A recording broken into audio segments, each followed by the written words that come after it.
Most gardeners don't fail because they lack space or tools. They fail because they trust shortcuts that look good on the surface, but quietly destroy their soil over time.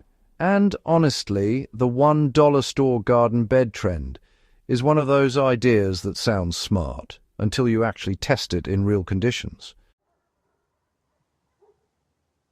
Here's the truth. Cheap containers, thin plastic beds, or makeshift setups can grow plants. But if they don't support root health, drainage, and soil stability, your yields will suffer. You'll see stunted growth, inconsistent moisture, and nutrient problems that you just can't fix with fertilizer alone. Before we break down whether this actually works, there's one thing that made a bigger difference than the container itself. I started using a 4-liter electric composter for the kitchen to turn daily waste into consistent, stable compost. The reason this matters is simple. Cheap beds often come with poor soil setups. This gives you a reliable way to improve soil quality without guessing or waiting months.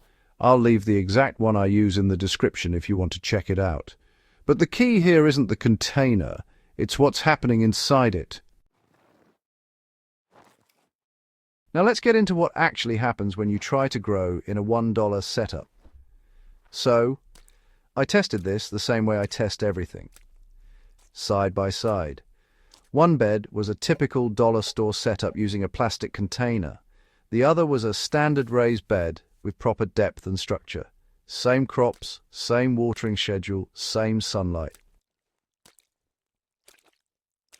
And the results were not what most people expect. At first, both setups looked fine.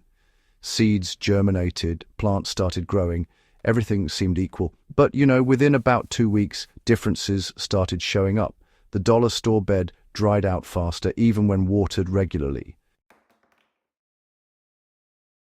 Let's talk about root space, because honestly, this is where most cheap setups fail. Roots don't just sit under the plant.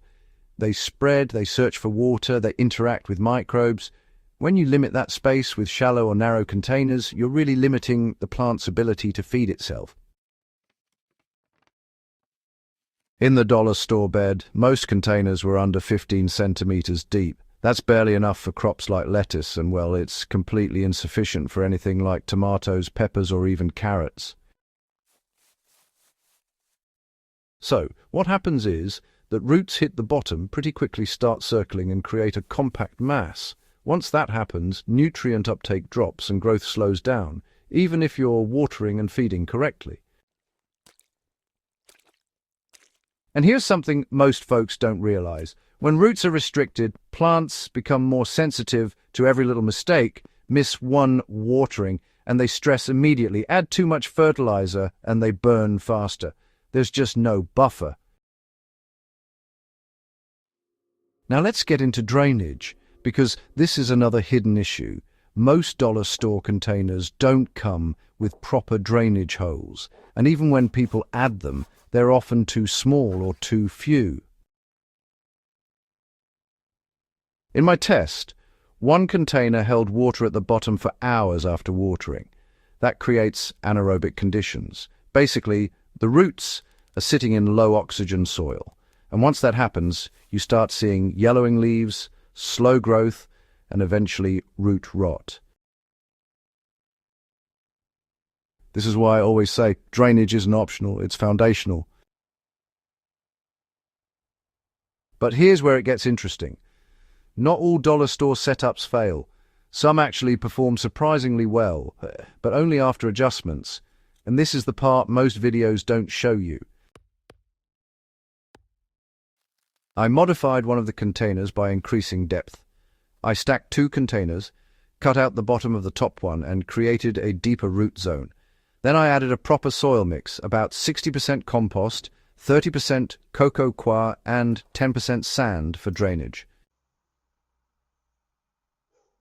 That single change made a massive difference. The plants in that modified setup almost matched the raised bed in early growth. Moisture stayed more stable, roots had more space, and overall health improved. So the question isn't whether dollar store beds work, it's whether you're willing to fix their limitations.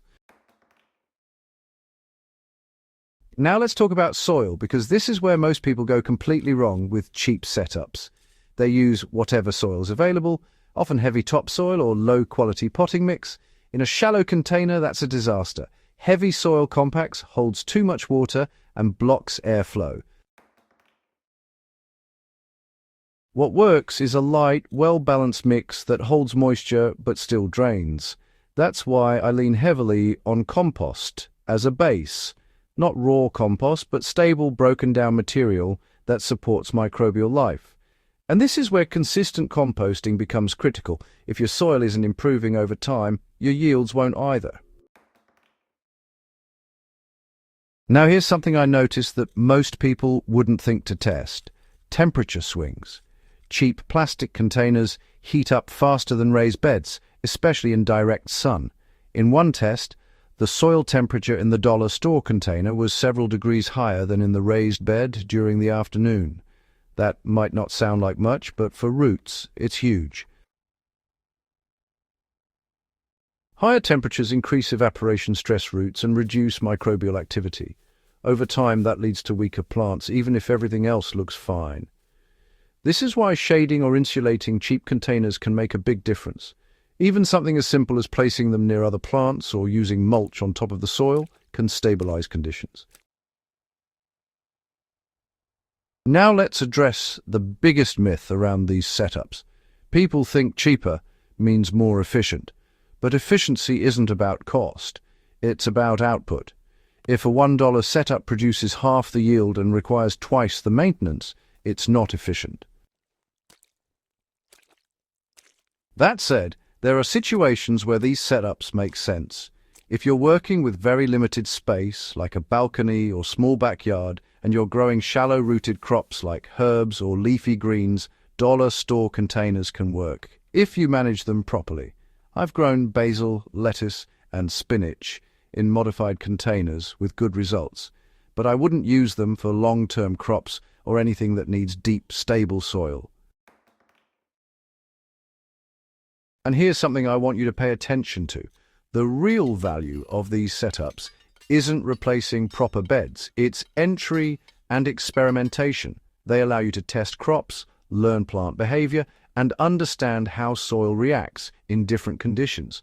But once you're serious about production, you need systems that support growth long-term.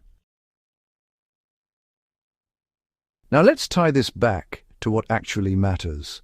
Plants don't care how much your container costs. They respond to conditions, soil quality, root space, moisture, temperature, and biology. If your setup supports those factors, it works.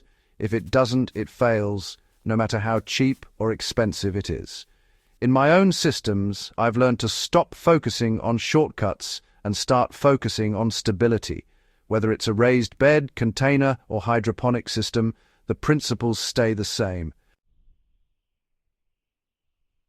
So here are the basics you really need to remember. Give root space, keep soil alive, maintain consistent moisture, and, control temperature. Do that, and even a cheap setup can produce. But if you ignore it, even expensive systems will struggle.